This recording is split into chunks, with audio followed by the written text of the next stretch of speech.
வணக்கம்.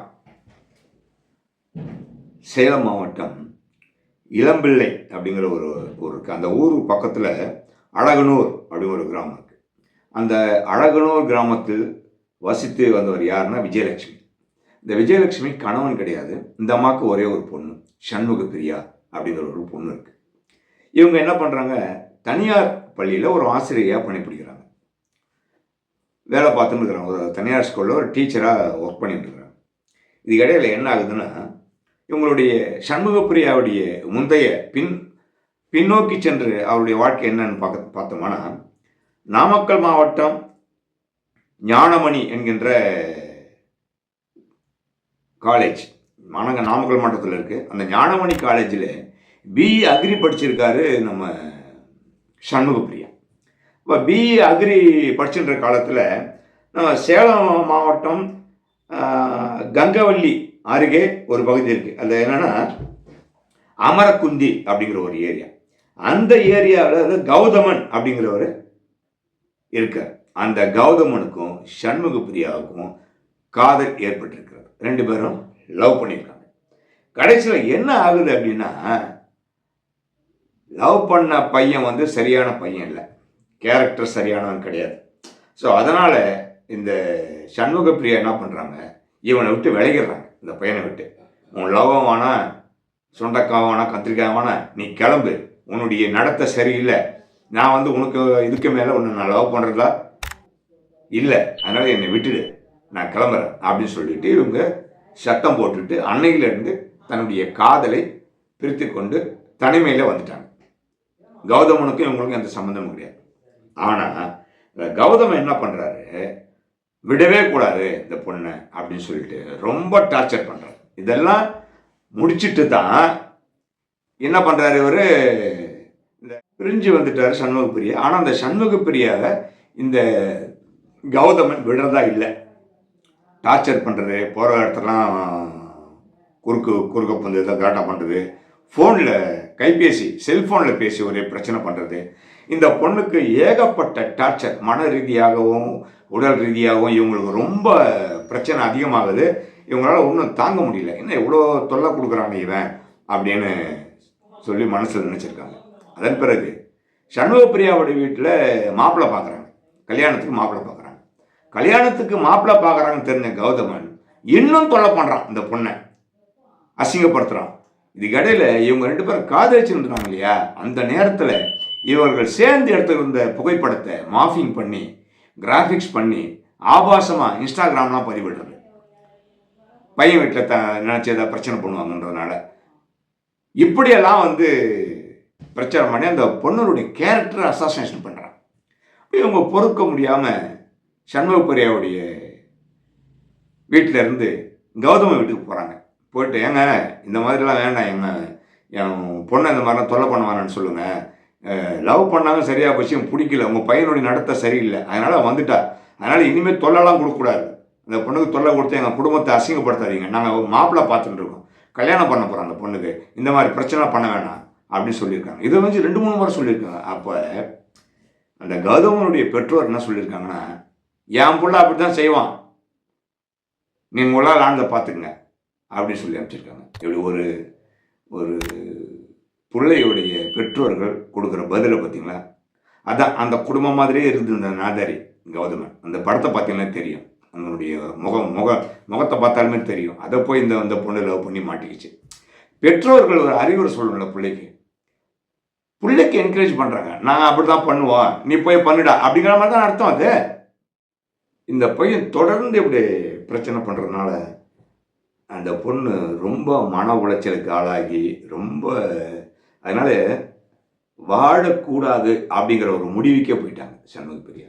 யாரும் இல்லாத நேரத்தில் அவங்க வீட்டில் தன்னுடைய புடவையாலேயே தூக்க மாட்டி இறந்து போயிட்டாங்க. ஆனால் 4 பக்கம் அளவில் கடிதம் எழுதி வச்சு போயிருக்காங்க, ஆங்கிலத்தில் எழுதிருக்காங்க. படித்த பொண்ணு, பிஇ அக்ரிகல்ச்சர் படித்த பொண்ணு, சூசைட் பண்ணியிருக்கக்கூடாது, இருந்து போராடி இருக்கணும். ஆனால் இவ்வளோ படித்து இவ்வளோ வளர்ந்து இவ்வளோ இந்த உலகத்தை புரியாமலேயே பொண்ணு சூசைட் பண்ணிடுச்சு.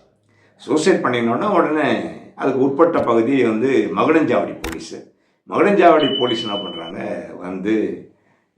சண்முக பிரியாவை உடலை எடுத்து வந்து சங்ககிரி கவர்மெண்ட் ஹாஸ்பிட்டல் எடுத்துட்டு வைக்கிறாங்க போஸ்ட்மார்ட்டம் பண்ண சொல்லி, அதாவது உடற்கூறு ஆய்வு பண்ண வச்சுருக்காங்க. இதுக்கிடையில் இவங்க என்ன சொல்கிறாங்க, பொண்ணு தரப்பில் என்ன சொல்கிறாங்கன்னா, அந்த கௌதமன் அவங்க குடும்பத்தார் எல்லாரையுமே நீங்கள் கைது பண்ணணும், அந்த பொண்ணு எழுதி சூசைட் நோட்டில் அப்படி தான் இருக்குது, விடவே கூடாது அவனை அப்படின்னு அந்த சூசைட் நோட்டும் எடுத்துன்னு போயிட்டாங்க போலீஸ். ஸோ இந்த சூசைட் நோட்டில் இருக்கிற மாதிரி நீங்கள் இது பண்ணணும், நீங்கள் கைது பண்ணணும், அவங்கள அரெஸ்ட் பண்ணணும் அப்படின்னு சொல்லியிருக்கான நடவடிக்கை இல்லை. இது என்னைக்கு நடந்ததுன்னா 17ஆம் தேதி நைட்டு, 17ஆம் தேதி நைட்டு, பிப்ரவரி 17ஆம் தேதி நைட்டு. மறுநாள் என்ன பண்ணுறாங்க, அவங்க எஸ்பி கிட்ட போய் கம்ப்ளைண்ட் கொடுக்குறாங்க, இதை வந்து கைது பண்ணணும், நடவடிக்கை எடுக்கணும் அப்படின்னு சொல்லி பேட்டிலாம் கொடுக்குறாங்க. அதை நீங்கள் பாருங்கள்.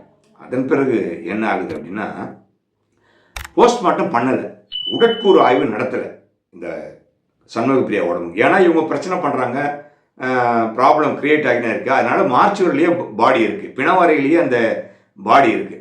ஆக்சுவலாக இவங்க என்ன பண்ணியிருக்காங்க, போலீஸ் வந்து, நான் போலீஸ்கிட்ட பேசும்போது இன்ஸ்பெக்டர் இல்லை, யாரோ ரைட்டர் யாரோ பேசுனாங்க, 174 அதாவது சிஆர்பிசி, அது பழைய சிஆர்பிசி, பிஎன்எஸ்எஸ்ல என்ன பண்ணுறாங்க, சந்தேகம் மரணம்னு போட்டாங்க. சந்தேகம் மரணம்னு எஃப்ஐஆர் போட்டு வச்சிருக்காங்களே தவிர நடவடிக்கை எதுவும்.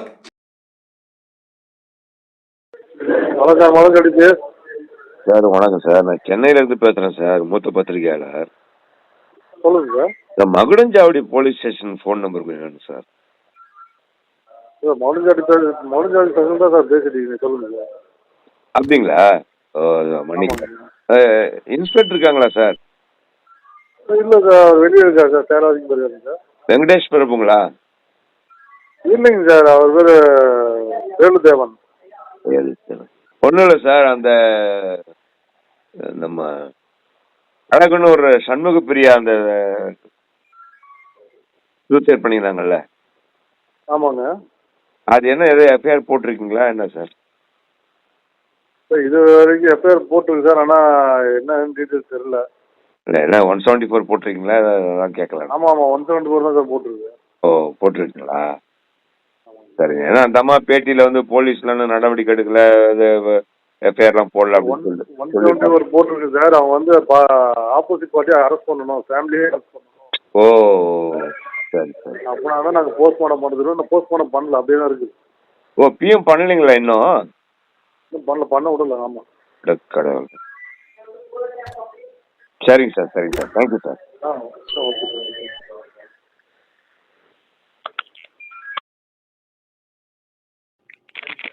சார், என் தங்கச்சி சூசைட் பண்ணிக்கிட்டா. நாங்கள் காக்காபாளையம் போலீஸ் ஸ்டேஷனில் போய் கம்ப்ளைண்ட் கொடுத்தோம். கம்ப்ளைண்ட்டு நான் என்ன சொல்கிறேன்னே வாங்கிக்க மாட்டேங்கிறாங்க. லவ் பண்ணி ஒரு பையன் ரொம்ப மன உளைச்சலுக்கு ஆக்கி 1.5 வருஷமாக பிள்ளைய டார்ச்சர் பண்ணி அவளோட ஃபோட்டோஸ் எல்லாம் தப்பாக சோசியல் மீடியாவில் போட்டு எங்கள் ஃபேமிலியில் இருக்கவங்களுக்கு அனுப்பி ரொம்ப டார்ச்சர் பண்ணி, நான் அவங்க வீட்டில் போய் சொல்லிட்டு வந்தேன், அவங்க அம்மாக்கிட்ட, அவங்க அப்பாட்ட, அவங்க சிஸ்டர்கிட்ட நிறைய தடவை நாங்கள் கூப்பிட்டு வச்சு பேசணும், நிறைய தடவை நாங்கள் போய் பேசிட்டு வந்தோம். அப்படி தான் என் பையன் பண்ணுவான், சாகட்டும் தான் பண்ணுறோம், அந்த மாதிரி தான் பண்ணுவோன்னு சொல்லி பண்ணிகிட்டே இருந்தாங்க 1.5 வருஷமாக. ஃபுல்லாக பயங்கர மன உளைச்சலில் இருந்துச்சு. நாங்கள் மொத்த ஃபேமிலியுமே மன உளைச்சல்லையே கௌரவம் மானோன்ட்டு ஸ்டேஷனுக்கு வராமல் விட்டுட்டோம்.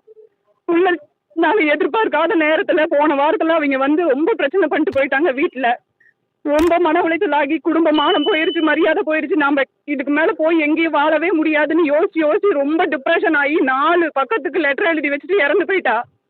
நாங்கள் அதை கொண்டுட்டு போய் ஸ்டேஷனில் கொடுக்குறோம். நான் சொல்கிற கம்ப்ளைண்ட்டாக எழுத மாட்டேங்கிறாங்க, எஃப்ஐஆர் போட மாட்டேங்கிறாங்க. நான் கம்ப்ளைண்ட் சொன்னால் நான் சொல்கிறத டைப் பண்ண விட்டுட்டு அவராக டைப் பண்ணி எழுதுறாரு. நான் சொல்கிறத எழுதுங்க சார்னா மூஞ்சில் தூக்கி எறிகிறாரு. யாருமே கண்டுக்க மாட்டேங்கிறாங்க, சரியான ரெஸ்பான்ஸ் இல்லை. சார், நான் பாடியை வாங்க மாட்டேன் அப்படின்னு சொன்னால் உட்காந்துரு 4 நாள் உட்காந்துருந்தேனால நான் வாங்க மாட்டேன் அப்படிங்கிறாரு. என்ன பண்ண முடியுமோ பண்ணு அப்படிங்கிறாங்க.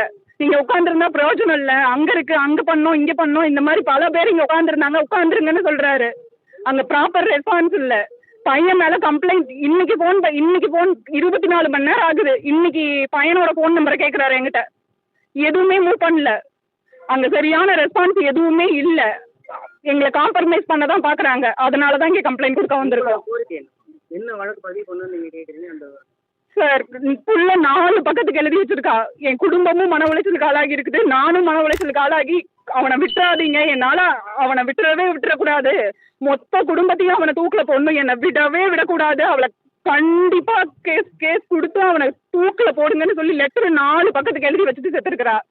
ஆக முதல்ல சொன்ன மாதிரி தான், தற்கொலையை மாற்றினா கொலையாக மாற்றினா எல்லாம் போலீஸ் கையில் தான் இருக்கு. இந்த வழக்கு இவங்க என்ன பண்ண போறாங்க? இதே 174ல் கதையை க்ளோஸ் பண்ண போறாங்களா, இல்லை தற்கொலைக்கு தூண்டியதாக காவல்துறை புதியதாக வழக்கு போட போறாங்களா, என்ன பண்ண போறாங்கன்னு தெரியல. அந்த சண்முகப்பிரியாவின் உடற்கூறு ஆய்வு செய்யாமல் இன்னும் பிணவரையிலே தான் இருக்கு.